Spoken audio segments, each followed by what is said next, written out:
Hi, there's Memory from Friends Abroad Relationship School, and today is the 12th of June 2022, and I wanted to do an intentional healing video. The message I wanted to share today is around love on the second and third levels and how they are affected by love on the first level. So I did write a post around existential well-being today, and existential well-being has got 4 dimensions of existence, which means we are psychological, personal, we are physical, we are social, and we are spiritual human beings. And we need to address all 4 areas of dimensions, all 4 dimensions of existence to avoid an existential crisis. If we do not address one of the 4 dimensions of existence, we will plunge into an existential crisis. So what happens is, I'm not going to go into all 4 of them today, but I wanted to talk about love on 3 levels in relationship to the 4 dimensions of existence. What happens is, sometimes we want to get into a romantic relationship, and we also want to help others, and we also want friendships and other relationships. However, the challenge that we have is, while connection on a social level or a social dimension of existence is important, we also need to foremost address the psychological existence or the personal existence. Why? Because if we are not grounded in who we are, if we don't have an identity, if we don't know what we really want in our lives, if we don't have an idea of how our past has affected us and has led us to where we are, and we don't have a clear idea of where we want to go, what we will end up doing is we will look for relationships and try to control others so that we create an identity in others. And what will also happen is that when we try to help others, we will try to use others to feel good or to find worthiness in the greater good, or doing something purposeful in brackets for others. And that doesn't work. And this is why sometimes our relationships, my romantic relationships, are a challenge, because we have no idea of who we are. We are not grounded in who we are, and we are trying to salvage some happiness from being with somebody or from helping other people. We have a lot of people who are seemingly wanting to help others, and they mean well. But the problem is, they don't have an idea of who they are, because they themselves have not addressed their inner stuff. They have not healed themselves. And in trying to help others, they are just trying to see if they can extract some feel-good moments, or they're thinking that it might bring them some worthiness. And also, some people might also look into tapping into wealth, money, making money. We've got people who advertise making money a lot, and some people who are trying to get wealthy by any means necessary, because they are thinking that by having money and material possessions, or a good chiseled body, or by having, whatever they can do with their faces to look, like better than every other people, or like people who the world deems better than everyone else, they might feel worthy.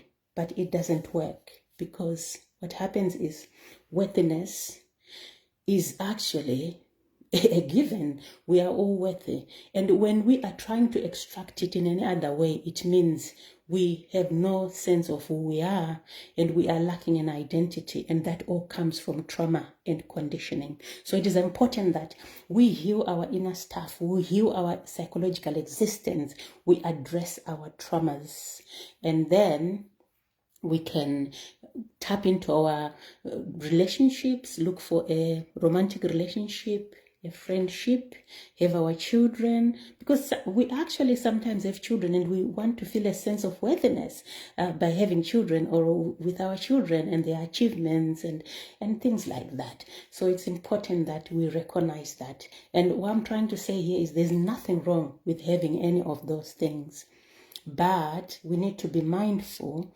that we are not using those things or those people as a source of worthiness.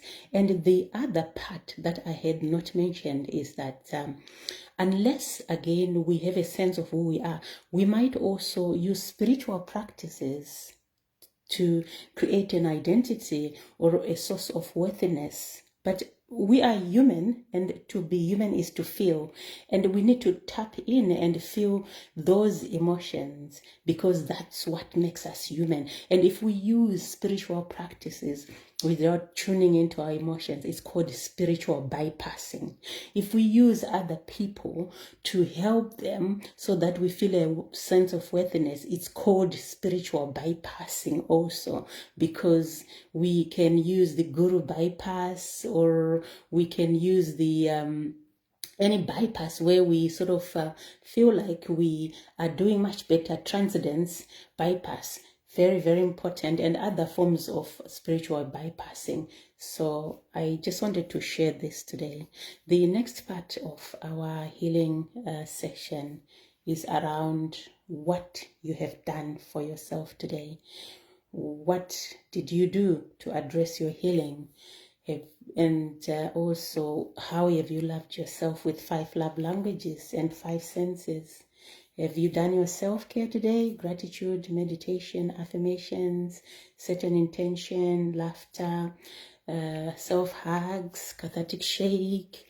And also, have you been mindful in your interactions, in what you do in life, in your boundaries, in setting segment intending, in forgiveness, in less complaining, in your thoughts? Have you been reframing, and have you done a system or objective evaluation of your triggers? Because we know daily something is going to trigger us, and we need to learn to sit with our emotions and to parent ourselves, because that's exactly what we do for baby. When baby is crying, we have a baby in us, the inner child, who needs to be soothed every day. And maybe you want to reflect on 3 people who inspired you today, and also any significant event or incident that you want to share in your journal. Very important. The next thing I wanted to share tonight is a system. For those of you who might be new to my videos, a system is an objective evaluation of our triggers, and it's an important tool that can help us to create solutions that are fit for purpose in our best interest using our emotions. And I wanted to share a system about something that happened on Friday. The first thing we do is to evaluate our previous system and find out how we are doing in our healing. So the previous system I did on the 8th was about making a decision about reducing the number of systems. From April was every day, May was 3 times a week, and June is going to be twice a week. And so my evaluation is that I'm doing this second one for this week, because I did the first one on the 8th, and I'm going to continue until the end of June and then evaluate again. So the trigger for Friday that I wanted to share was this. I'll just explain a little bit. I went to see a client in their home, and there were 2 other professionals from a different discipline in the same place, and they were frustrated and complaining, and one of them was really agitated. So to support them, I just said to her, I understand what's happening, just take a deep breath, take a few deep breaths. And then she said, don't start. So my trigger is when I try to support a colleague, were not receptive, and the way they communicated with me made me feel disrespected. So what you want to do is to look into your trigger. What happened and how did it make you feel? That's how we articulate the trigger statement. So I tried to encourage or to support a colleague, and they were reactive and it made me feel disrespected. So that's my trigger. And what we want to look into when we look into a trigger is the trigger score from 0 to 10. My score was about a 7 out of 10. The next thing we need to do is to do some deep breathing, as we do to ground. Let's take a deep breath in and out. In, out, in, out. So when we do a trigger evaluation, it's like we are back to that moment when it happened. And I invite you to do the same about your trigger, something that you need to work on. And the next thing we need to look into are pre-triggers.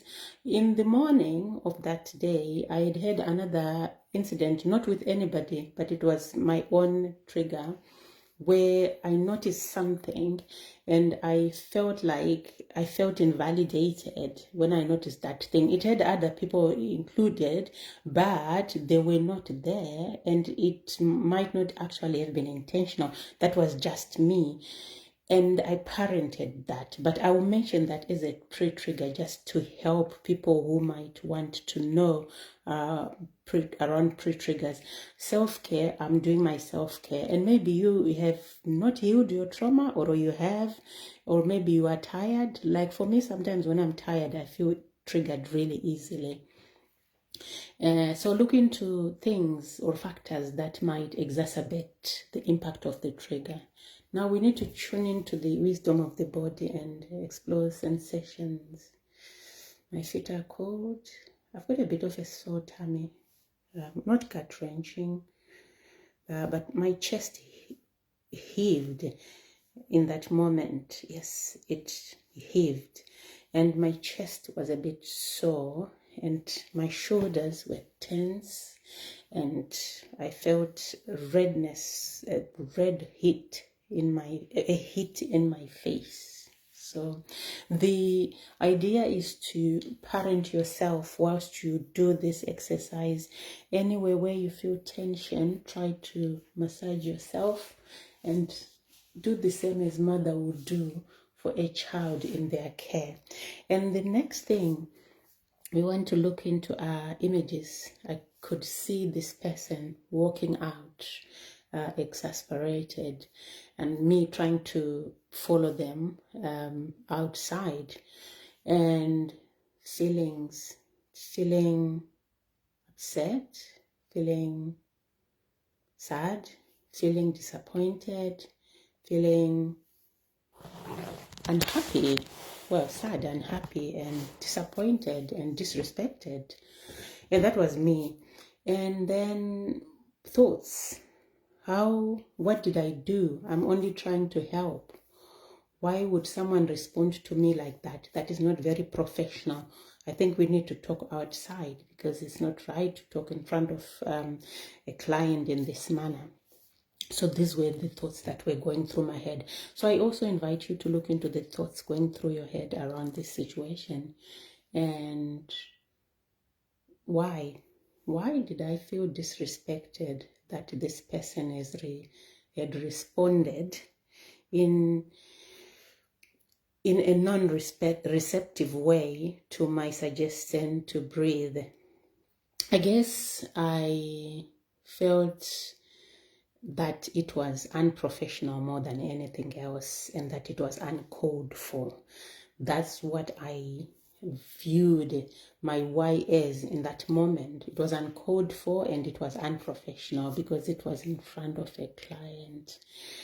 So that is me and how I felt, and that's my root cause. And I have a trigger. Most of the time, I have two main triggers around respect and control, to be in control.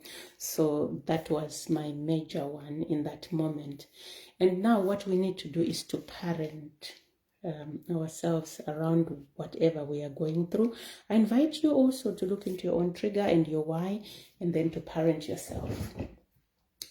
Meet your inner child and speak to her as you would speak to a child you love.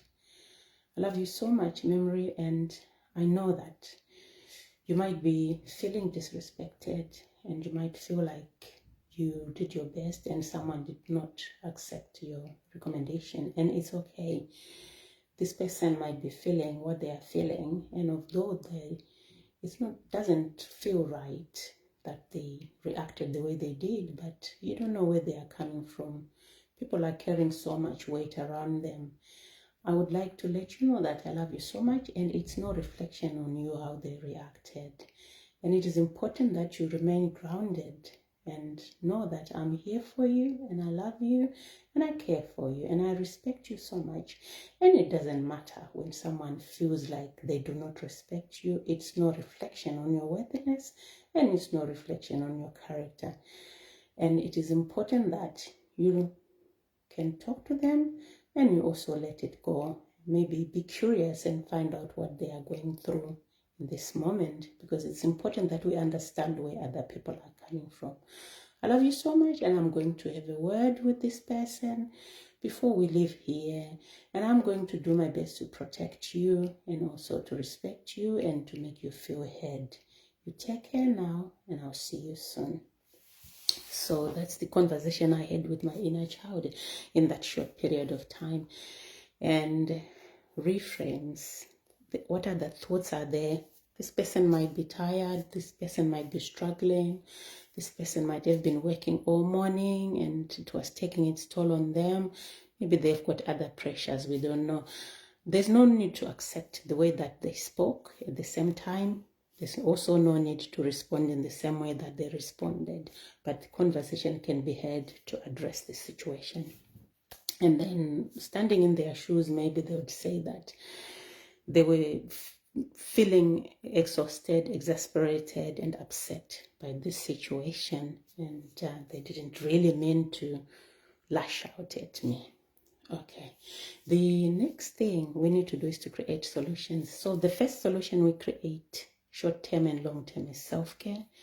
And then the next solution is to look into having a conversation with this person, because this is in a professional environment, and to help, and also to help to reassure the client so that they are not too agitated, because the situation was getting the client more agitated rather than trying to soothe them and reassure them. And the next solution would be to maybe be curious and also find out what's going on with this person if possible. And if there's no resolution, it was the only other possible route would have been to talk to their office, and also to address the situation itself, because there was a situation and it needed addressing. So that's really important to do that instead of just looking at this problem. Because obviously for them to get into that state, it was because of the situation. And maybe they don't have tools to handle such situations. And that is what I was going to do in that situation, in that scenario. And long term, just continue to parent myself, self-care, and also to support others, and also not to take anything personally. And after that, we do a cathartic shake.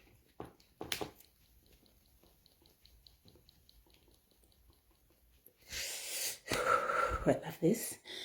And the score now after that was about a 2 out of 10.